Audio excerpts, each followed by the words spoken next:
முக்கிய செய்தி சிவிஎஸ் தரப்பு எம்எல்ஏ இபிஎஸ்க்கு ஆதரவு. பசுமைவழிச்சாலையில் உள்ள எடப்பாடி பழனிசாமி இல்லத்திற்கு சிவி சண்முகம் ஆதரவு.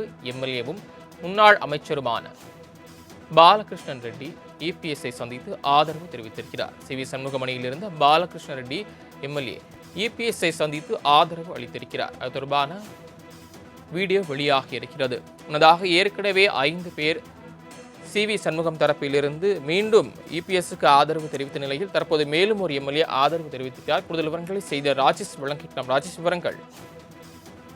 சரவணன் வணக்கம். 2026 சட்டமன்ற தேர்தல் முடிவுகள் என்பது அதிமுகவில் புயலை கிளப்பியிருந்த சூழ்நிலையில் 47 சட்டமன்ற உறுப்பினர்கள் இருக்கிறார்கள். அதில் குறிப்பாக 3 சட்டமன்ற உறுப்பினர்கள் ராஜினாமா செய்திருக்கக்கூடிய சூழ்நிலையில் 44 சட்டமன்ற உறுப்பினர்கள் இருக்கிறார்கள். கிட்டத்தட்ட 43 சட்டமன்ற உறுப்பினர்கள் இருக்கிறார்கள். குறிப்பாக சிவி சண்முகம் தலைமையில் இயங்கி வந்த சட்டமன்ற உறுப்பினர்கள் நேரடியாக எடப்பாடி பழனிசாமி அவர்களை சந்தித்து தங்களது ஆதரவை தெரிவித்து வரக்கூடிய சூழ்நிலையில் தற்பொழுது மீண்டும் புவனகிரி சட்டமன்ற உறுப்பினர் அருண்மொழி தேவன், அதே போல நத்தம் விஸ்வநாதன், அதே போல திருத்தணி ஹரி உள்ளிட்டோரெல்லாம் நேரடியாக சென்று எடப்பாடி பழனிசாமியை சந்தித்திருக்கிறார்கள்.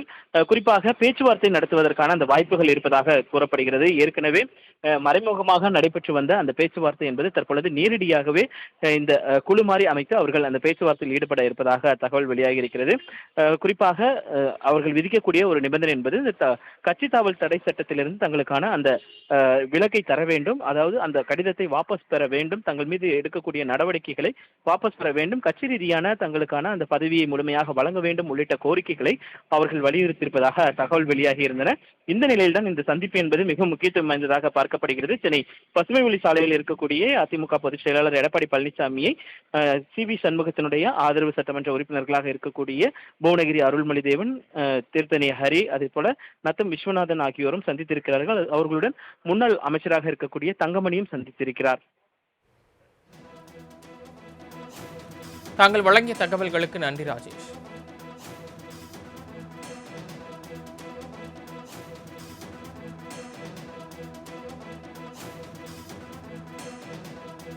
பசுமை வழிச்சாலையில் உள்ள எடப்பாடி பழனிசாமி இல்லத்திற்கு வருகை தந்து எம்எல்ஏ பாலகிருஷ்ணன் ரெட்டி அவருக்கு ஆதரவு தெரிவித்திருக்கிறார். சிவி சண்முகம் தரப்பு எம்எல்ஏவாக செயல்பட்டவர் பாலகிருஷ்ணன் ரெட்டி எம்எல்ஏ தற்போது மீண்டும் இபிஎஸ் தரப்புக்கு ஆதரவு தெரிவித்திருக்கிறார். இதன் மூலமாக இபிஎஸ் தரப்பு ஆதரவு எம்எல்ஏக்களின் பலம் 28ஆக உயர்ந்திருக்கிறது.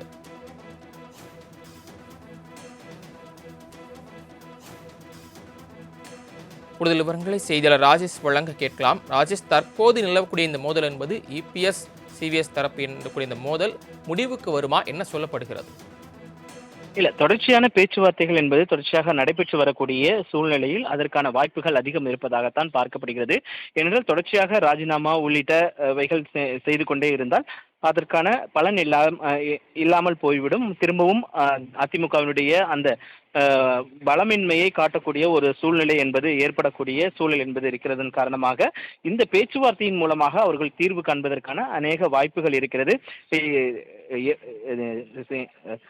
சிவி சண்முகம் தரப்பை பொறுத்த வரைக்குமே அவர்கள் வைக்கக்கூடிய ஒரே ஒரு நிபந்தனை என்பது இந்த கட்சி தாவல் தடை சட்டத்தின் தொடர்பாக சபாநாயகர் மற்றும் ஆளுநரிடம் கொடுத்த அந்த மனுக்களை வாபஸ் பெற வேண்டும், மீண்டும் கட்சியில் தங்களுக்கான அந்த பொறுப்பை வழங்க வேண்டும் என்பதெல்லாம் குறித்துதான அந்த கோரிக்கையை தான் அவர்கள் வைத்திருக்கிறார்கள். அதே நேரத்தில் இவர்களை கட்சியில் இணைக்கக்கூடாது என்று எதிர்த்தரப்பில் மாவட்ட செயலாளர்களாக நியமிக்கப்பட்டவர்கள் தங்களுடைய போர்க்கொடியை தூக்குவதையும் நம்மால் பார்க்க முடிகிறது. ஒட்டுமொத்தமாக ஒரு குழுவாக அமைத்து அந்த பேச்சுவார்த்தை என்பது தொடரும் என்று எதிர்பார்க்கப்படுகிறது.